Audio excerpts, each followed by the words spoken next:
好来，乡亲啊，继续来看韩国瑜这边是来公布着选举奥步108招，结果是一周刊摕到乌韩的第一名。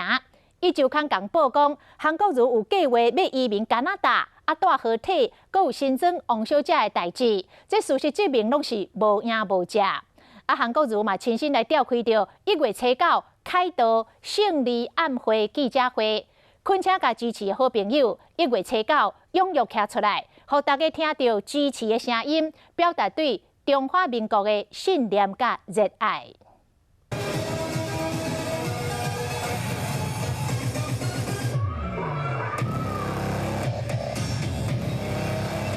韩国瑜竞选阵营公布最新的宣传影片，呼吁100万市民站出来，初9暗时做伙上开道。这么多奇怪的爆料、跟臆测、跟新闻。 那么我们看到，其实尤其是从当事人、我们的驻日代表所讲出来的话，更是让我们瞠目结舌。选前最后一礼拜，攻击韩国瑜的消息真多，韩版嘛就有网友票选出选举奥步108招，讲韩国瑜计划移民加拿大，带合体王小姐的事件，这个一周刊摕到冠军。伟大的第一名啊，是我们的一周刊哦，因为一周刊在过去几个礼拜呢，不厌其烦的用一点点的事实跟非常多的臆测，应该把这个第一名的奖呢颁给我们的一周刊哈，那因为他可能是永远的奥布王。 第2名选举奥步是暗示韩国瑜受中国的资金，第3名是利用电脑合成的图做假报乌，第4名是利用因丈人租地事件公布化验的结果有同。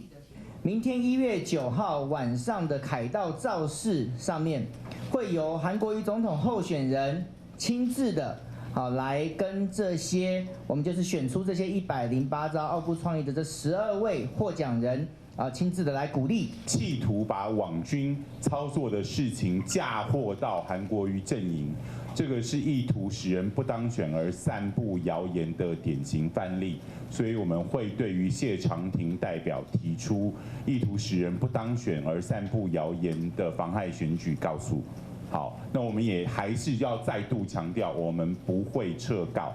在选前最后的关键时刻，韩国瑜阵营大声呼吁打击假消息、杜绝造谣抹乌，同时嘛，在律师的陪同下，计划要向爆出假消息的个人，也是媒体提出告诉，不要让任何可能影响选情的消息继续的发生效应。